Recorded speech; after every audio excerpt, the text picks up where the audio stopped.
There are few things that strike me as more daring and optimistic than term limits. Last year, UU Wellesley Hills adopted new bylaws for itself. These formed a board of trustees and specified term limits for its officers. And this month, that inaugural board completed its first year in governance in strong form, and our trustee treasurer finished her final term of service. There are a variety of opinions about term limits, pro and con, but I think we can all agree that no small part of it feels profligate. It takes the expertise that any official earns over time and then summarily dispenses with it. The idea is that leadership is meant to be shared between us and that expertise must be gained afresh. It presumes that someone is surely waiting in the wings, ready for some role she has yet to assume. That strikes me as such a radical act of hope. It suggests how much faith we place in one another, trusting that someone in our number can always, with enough support and encouragement, rise to a given task. Congregational life involves a lot of churn, frankly, but it's not a flaw, it's a feature of the congregation. Each spring, as we look to the end of our church program year, we again take stock of who we count in our number and where we are as a faith community and how we got here. Through a great deal of collaboration and cooperation without fail from a great many contributors. We are calling today Membership Sunday, but truly every Sunday is a celebration of membership because without all our congregants, we would have no congregation. Throughout this past program year, I've been preaching a 5-part sermon series on the aims of liberal religion, using what the late Reverend Dr. James Luther Adams, a former minister of this congregation and preeminent 20th century theologian, called the 5 smooth stones. He used these 5 to enumerate our core beliefs. First, that revelation is ongoing. Second, that we need to form communities amongst ourselves. Third, that we are obligated to make efforts for the greater good of those communities. Fourth, that we must commit ourselves to organizations that benefit others. And fifth, and finally, that we must always hold out ultimate hope. Today, we look at the last of these 5, hope. According to Dr. Adams, liberalism holds that the resources, divine and human, that are available for the achievement of meaningful change justify an attitude of ultimate optimism. Each generation must anew win insight into the ambiguous nature of human existence and must give new relevance to moral and spiritual values, he contended. Those values only have real power when they are shared. There are certain things we need to have confirmed for our own satisfaction. Dr. Adams was writing in the wake of 2 world wars when the temptation to a world-weary cynicism was everywhere. Yet he cautioned against it. Instead, he advised that we religious liberals live with a dynamic hope. This hope would recognize that our shared future was in play and that we ourselves were key players. He noted that we all sense at the depths of human nature and at the boundaries of what we are, there are potential resources that can prevent a retreat into nihilism. It cuts through the ranks of those who believe in God as well as through the ranks of the unbelievers. In good conscience, he maintained, the genuine liberal can hear and join the Hallelujah chorus. Whether or not you sing in our choir, that is true here at UU Wellesley Hills. This congregation has a clear mission. We say a variant of it every Sunday as we light our chalice. Here, the mission is to build a community of faith that inspires lives of compassion, purpose, and hope. Note that hope sounds that last note. It has the final word.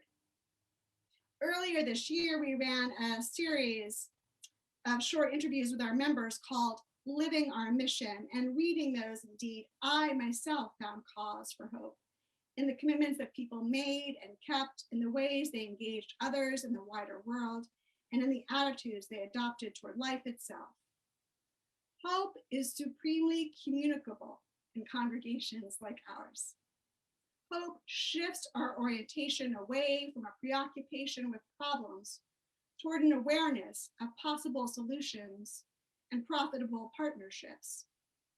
We should never feel like suckers for harboring hope, especially since that is, yes, a religious stance of ours. Just outside the door to our home in Watertown hangs a wooden placard with hope emblazoned in capital letters across a full red heart. Some of our neighbors have a version of this hanging outside their houses as well. A local merchant a few blocks away was selling them, and at the height of the pandemic last year, they were hard to keep in stock. My husband and I bought ours on the Saturday that the results of the presidential election were called, because it spoke so powerfully to us in that moment that things could and would change in our nation and around the globe. As humans, we all seem to have an instinctual need to signal our hope to one another. Recently, one of our members was telling me that she had been taken lately with the slogan, "Cope and Hope." I understand why. It's a pretty catchy phrase, isn't it? But it also contains a pithy wisdom that our coping abilities are often strengthened when they are grounded in a hopeful attitude. Then a virtuous cycle can begin its ascent.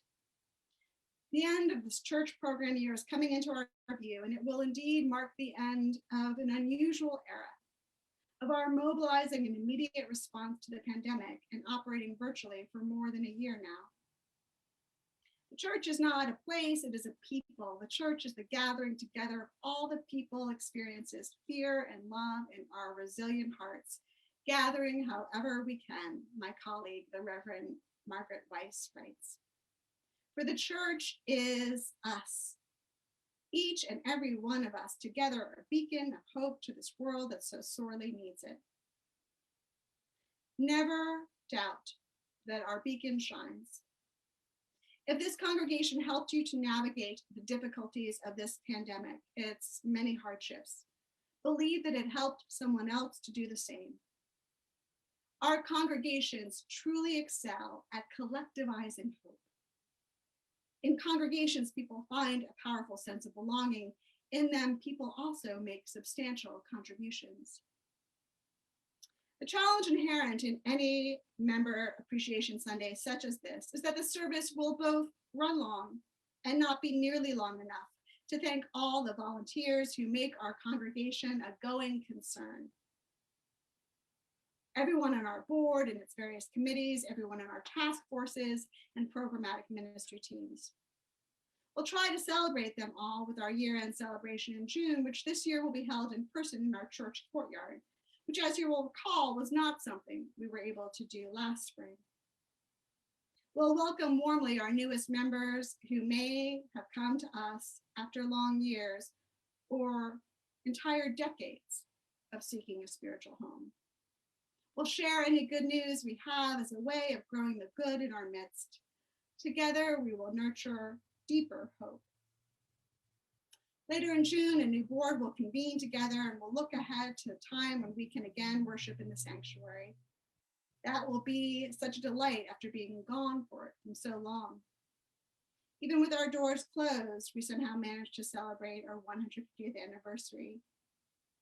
In the years soon to come, opportunities will emerge and congregational leaders will quickly develop, and we will consider how to best recover from this long pandemic and the massive losses it caused everywhere.